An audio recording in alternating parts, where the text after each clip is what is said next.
नमस्कार दोस्तों, हमारी आज की कहानी का नाम है मकान। क्या कहा, इतना बड़ा मकान? एक ही तो बेटा है तुम्हारा, फिर इतने बड़े मकान की क्या ज़रूरत? लोग तुम पर हंसेंगे। लड़कियां तो अपने घर चली जाएंगी, फिर क्या इस मकान में बैठकर धूल फाकोगे? रुचि के जेठ जेठानी उनके घर अपने गृह प्रवेश के लिए उन्हें निमंत्रण देने आए थे। जैसे ही रुचि को पता लगा कि उसके जेठ जेठानी ने अपना बड़ा मकान बनवाया है, तो वो एकदम से अपनी जेठानी से बोल पड़ी। रुचि और मोहित को तो सास ससुर का पुराना मकान मिल गया था। पहले सब लोग एक साथ ही उस घर में रहते थे। रुचि की एक ही बेटी थी। सास ससुर का दिल मोहित के साथ होने के कारण उन्होंने बड़े बेटे सुरेंद्र को बोल दिया कि ये मकान तो हम मोहित के नाम कर रहे हैं, क्योंकि उसे बेटी की शादी भी करनी है। वो कहाँ से इतना कुछ करेगा? उस वक्त सुरेंद्र और माला ने बोलना चाहा कि हमारी भी तो दो बेटियां हैं, उनका किसी ने नहीं सोचा। लेकिन वो दोनों चुप रहे और चुपचाप मकान खाली करके किराए के मकान में चले गए।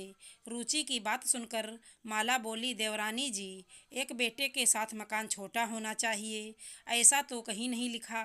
हमारी दोनों बेटियां भी शादी के बाद अपने मायके आएंगी, उनका भी इस घर पर बराबर का हक रहेगा। फिर इतने सालों से किराए के मकान में रह रहे हैं। अपना मकान होते हुए किराए के मकान में रहने का दर्द मैं ही जानती हूँ। सब लोगों ने सोच लिया था कि हम कुछ नहीं कर सकते, हमारी ज़िंदगी ऐसे ही कट जाएगी। लेकिन शायद सबकी इसी सोच ने हमारे इरादे मजबूत किए और नतीजा सबके सामने है। जेठानी की बात सुनकर रुचि चुप हो गई। खैर, गृह प्रवेश का दिन आया। रुचि और मोहित भी सुरेंद्र और माला के घर पहुँचे। पहले पूजा और फिर खाना। घर की भव्यता देखते ही बन रही थी। इतना बड़ा घर, इतनी सुंदर डेकोरेशन, इतने मेहमानों का खाना, उस पर जेठानी का बहुत सुंदर लहंगा और हीरो का हार, जो अपनी कीमत खुद ही बोल रहे थे। ये सब देखकर रुचि तो जैसे गस खाकर गिरने को तैयार थी। रुचि और मोहित को लग रहा था जैसे सब कुछ उनके हाथ से फिसल रहा था। सारे मेहमानों के जाने के बाद माला अपने कमरे में कपड़े बदलने चली गई। उसने रुचि और मोहित को रात के लिए अपने घर ही रोक लिया था। माला और सुरेंद्र के अंदर जाते ही रुचि मोहित से बोली, आज के इस महंगाई के ज़माने में इतना बड़ा घर बनाना आसान काम नहीं। ज़रूर जेठ जी के हाथ कहीं से कोई लॉटरी लग गई जो इतना पैसा खर्च किया है। सही कह रही हो तुम। मैं पता लगाता हूँ कि भैया को कहाँ से इतना फ़ायदा हुआ। हो सकता है इस बार कोई बड़ी पार्टी फंस गई है और मोटा पैसा हाथ लगा है। मोहित भी भाई का मकान देखकर बहुत परेशान था। तभी सुरेंद्र वहां आया और बोला, मोहित, मैं तुम्हें कुछ दिखाना चाहता हूँ। और माला ने लैपटॉप खोल लिया। मोहित, देख, जिस दिन तुमने हमें घर से निकाला था, उसी दिन खुद से वादा किया था कि एक दिन खुद का बड़ा सा घर बनाना है। बस उस दिन से हमने और बच्चों के खर्चों में कटौती शुरू कर दी। माला भी ऑफिस से आकर ट्यूशन लेने लगी। अब प्रोफेशनल कोर्स की ट्यूशन भी अच्छी मिल गई।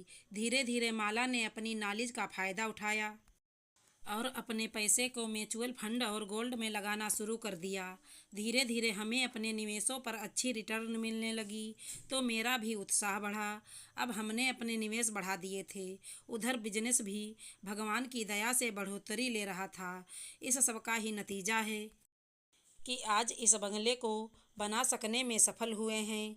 मोहित, ये सब काम एक दिन में नहीं होते, समय लगता है। हमें भी 10 साल लग गए अपने सपने को पूरा करने में।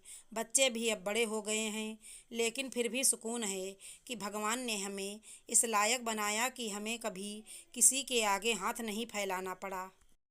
और भैया, हमें पता था कि आपके दिमाग में ऐसा ही कुछ चल रहा होगा, इसीलिए हमने आपको आज रात यहाँ रुकने के लिए कहा था, जिससे हम आपको दिखा सकें कि हमारे हाथ कहीं से ना तो मोटा पैसा लगा है, ना ही कोई मोटी पार्टी फंसी है और ना ही कोई लॉटरी लगी है।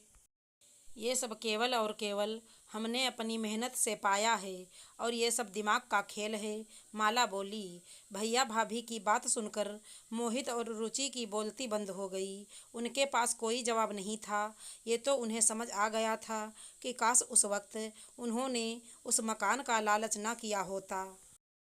काश भैया के ऊपर विश्वास रखा होता तो वो दोनों भी आज उसी मकान में होते। हमेशा सबकी किस्मत एक सी नहीं होती। आशा करती हूँ हमारी कहानी अच्छी लगी होगी। धन्यवाद दोस्तों।